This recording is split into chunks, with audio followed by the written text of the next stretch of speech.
Hi friends, welcome to Abees PSC world. ഇന്നത്തെ ക്ലാസ്സിൽ നമ്മൾ ആദ്യമായിട്ട് പഠിക്കുന്നത് ഹിമാലയത്തിൻ്റെ 3 പ്രാദേശിക മേഖലകളും അവയെ വേർതിരിക്കുന്ന നദികളെക്കുറിച്ചുമാണ്. പടിഞ്ഞാറൻ ഹിമാലയം, മധ്യ ഹിമാലയം, കിഴക്കൻ ഹിമാലയം, ഇങ്ങനെയാണ് ഹിമാലയത്തിനെ 3ആയിട്ട് തരംതിരിക്കുന്നത്. ഇനി അവയെ വേർതിരിക്കുന്ന നദികളാണ്. പടിഞ്ഞാറൻ ഹിമാലയമാണെങ്കിൽ സിന്ധു നദിയും കാളി നദിയുമാണ് വേർതിരിക്കുന്നത്.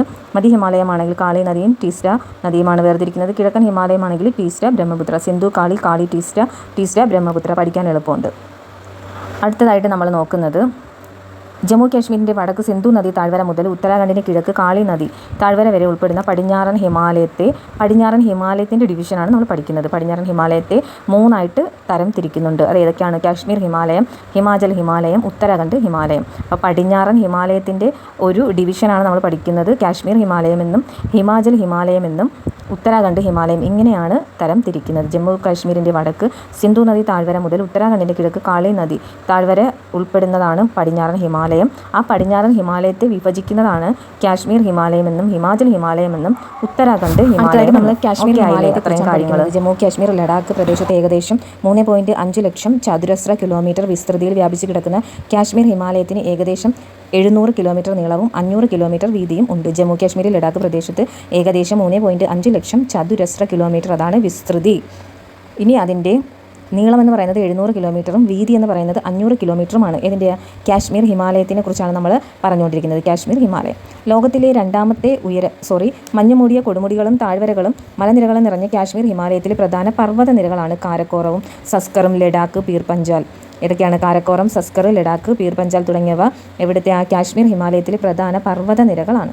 കാശ്മീർ ഹിമാലയത്തിലെ പ്രധാന പർവ്വത നിരകളാണ് കാരക്കോറം, സസ്കർ, ലഡാക്ക്, പീർ പഞ്ചാൽ തുടങ്ങിയവ. ലോകത്തിലെ രണ്ടാമത്തെ ഉയരമേറിയ കൊടുമുടിയായ ഏതാണ്? മൗണ്ട് K2 അഥവാ ഗോഡ്വിൻ ഓസ്റ്റിൻ 8611 മീറ്റർ. അത് കാരക്കോറം നിരയിലാണ് സ്ഥിതി ചെയ്യുന്നത്. ഏതാണ്? മൗണ്ട് K2 അഥവാ ഗോഡ്വിൻ ഓസ്റ്റിൻ 8611 മീറ്റർ. അതൊന്ന് ഓർത്ത് വെച്ചേക്കാം. അത് കാരക്കോറം നിരയിലാണ് സ്ഥിതി ചെയ്യുന്നത്. അപ്പോൾ ലോകത്തിലെ രണ്ടാമത്തെ ഉയരമേറിയ കൊടുമുടി ഏതാണെന്ന് നമ്മൾ പഠിച്ചു കഴിഞ്ഞു. മൗണ്ട് K2 ആണ്. അതിൻ്റെ മറ്റു പേരാണ് ഗോഡ്വിൻ ഓസ്റ്റിൻ. അതിൻ്റെ ഉയരം നമ്മൾ നോക്കിയിട്ടുണ്ട്, 8611 മീറ്ററാണ്. ഇത്രയും കാര്യങ്ങൾ ക്ലിയർ ആയെന്ന് കരുതുന്നു. വീഡിയോസ് ഇഷ്ടമാകുന്നുണ്ടെങ്കിൽ ലൈക്ക് ചെയ്യണം, ഷെയർ ചെയ്യണം, സബ്സ്ക്രൈബ് ചെയ്യണം മറക്കാതിരിക്കുക. കാശ്മീർ ഹിമാലയത്തിലെ പ്രധാനപ്പെട്ട ഹിമാനികളെ കുറിച്ചിട്ടാണ് നമ്മൾ അടുത്തതായിട്ട് പഠിക്കുന്നത്. സിയാച്ചിൻ, ബോൾട്ടോരോ തുടങ്ങിയവയാണ് കാശ്മീർ ഹിമാലയത്തിലെ പ്രധാനപ്പെട്ട ഹിമാനികൾ. സിയാച്ചിനും ബോൾട്ടോരോ തുടങ്ങിയവ ഹിമാനികളാണ്. കാശ്മീർ ഹിമാലയത്തിലെ പ്രധാനപ്പെട്ട ഹിമാനികളാണ് സിയാച്ചിനും ബോൾട്ടോരോയും.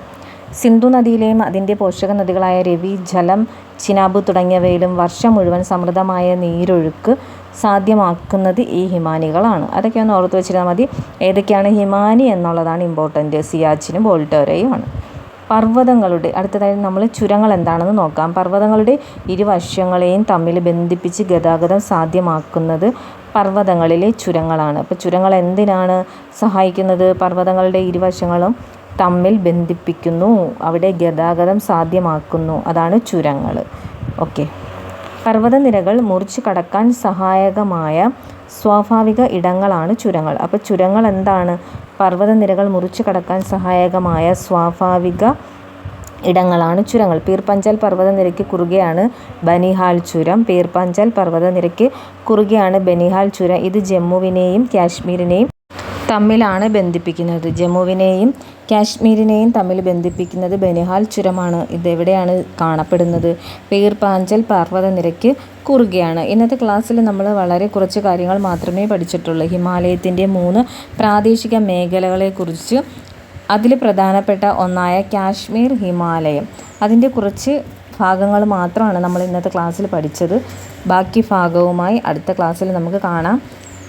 എല്ലാവരും നല്ലതുപോലെ തന്നെ പഠിക്കുക. നമുക്ക് മറ്റൊരു പുതിയ വീഡിയോയിലൂടെ വീണ്ടും കാണാം.